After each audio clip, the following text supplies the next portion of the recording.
ಒಬ್ಬ ವ್ಯಕ್ತಿ ಇರ್ತಾನೆ, ಆ ವ್ಯಕ್ತಿ ಹೆಸರು ಟೈರಾನ್. ಅವನಿಗೊಂದು ಆಸೆ ಇರುತ್ತೆ, ನ್ಯಾಷನಲ್ ಬಾಸ್ಕೆಟ್ಬಾಲ್ ಟೀಮ್ ಅಲ್ಲಿ ಒಂದು ಸ್ಥಾನ ಪಡಿಬೇಕಂತ. ಆದ್ರೆ ಇಲ್ಲೊಂದು ಸಮಸ್ಯೆ ಇದೆ, ಅವನ ಹೈಟ್ ಓನ್ಲಿ 5 ಫೀಟ್ 3 ಇಂಚ್ ಮಾತ್ರ.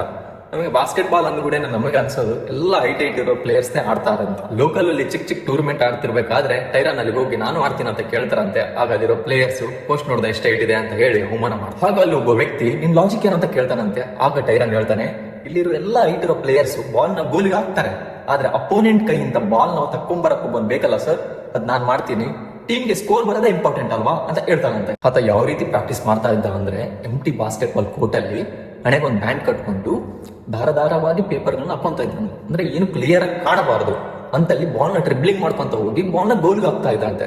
ಅಂದ್ರೆ ಆತನ ದೃಷ್ಟಿಯಲ್ಲಿ ಪ್ರತಿಯೊಂದು ದಾರದ ಎಳೆಗಳು ಅಪೋನೆಂಟ್ ಇದ್ದಂಗೆ. ಆ ರೀತಿ ತನ್ನ ಸ್ಕಿಲ್ ನ ಹೈಲಿ ಡೆವಲಪ್ ಮಾಡ್ಕೊಂತಾನಂತೆ. ಮುಂದೊಂದು ದಿನ ಅವರು ನ್ಯಾಷನಲ್ ಬಾಸ್ಕೆಟ್ಬಾಲ್ ಟೀಮ್ ಅಲ್ಲಿ ಸ್ಥಾನ ಪಡಿತಾರೆ. ಮ್ಯಾಚ್ ಸ್ಟಾರ್ಟ್ ಆಗುತ್ತೆ, ಎಲ್ಲಾ ಪ್ಲೇಯರ್ಸ್ ಗಳು ಎಂಟರ್ ಆಗ್ತಾ ಇರ್ತಾರೆ. ಆಗ ಅವ್ರಗಳ ಹೈಟ್ 6.2, 6.4, 7. ಅಲ್ಲಿನ ಪ್ಲೇಯರ್ಸ್ ಅವರೇಜ್ ಹೈಟೇ 6 ಫೀಟ್ 2 ಇಂಚಸ್ ಅಂತೆ. ಆಗ ಟೈರಾನ್ ಎಂಟರ್ ಆಗ್ತಾರೆ. ಇಡೀ ಸ್ಟೇಡಿಯಂ ಕೂಗೋದು, ಕಿರ್ಚೋದು, ಕ್ಲಾಪ್ಸ್ ಹೊಡಿಯೋದು, ಸ್ಟ್ಯಾಂಡಿಂಗ್ ಓವೇಷನ್ ಕೊಡ್ತಾರೆ. ಯಾಕಂದ್ರೆ ಅವ್ರೆಲ್ಲರ ನಡುವೆ ಟೈರಾನ್ ಇಷ್ಟಿದ್ದಾರೆ, ಇವರೆಲ್ಲರ ನಡುವೆ ನಾನು ಇದೀನಿ, ನಾನು ಆಡ್ತೀನಿ ಅಂತ ಹೇಳ್ತಾ ಇದ್ದಾರೆ. ಇದಲ್ವಾ ಸಾಧನೆ ಅಂದ್ರೆ? United State of America world championship ಆಡುತ್ತೆ, ಅದರಲ್ಲಿ ಗೋಲ್ಡ್ ಮೆಡಲ್ ಪಡೆಯುತ್ತೆ. ಅಪೋನೆಂಟ್ ಇಂದ ಬಾಲ್ ನ ಎಷ್ಟು ಸ್ಟೀಲ್ ಮಾಡಿರೋದಾಗಿರ್ಲಿ, ಗೋಲ್ ಹಾಕಕ್ಕೆ ಎಷ್ಟು ಅಸಿಸ್ಟ್ ಮಾಡಿರೋ ಟಾಪ್ ಪರ್ಫಾರ್ಮರ್ ಅಲ್ಲಿ ಟೈರಾನ್ ನಂಬರ್ 1 ಅಲ್ಲಿ ಇರುತ್ತೆ. ಅಷ್ಟೇ ಅಲ್ಲ, ತನ್ನ ಕೆರಿಯರ್ ಅಲ್ಲಿ 1436 ಸಾರಿ ಅಪೋನೆಂಟ್ ಇಂದ ಬಾಲ್ ನ ಸ್ಟೀಲ್ ಮಾಡಿರೋ ಚರಿತ್ರೆ ಅವ್ರ ಹೆಸರಲ್ಲಿದೆ.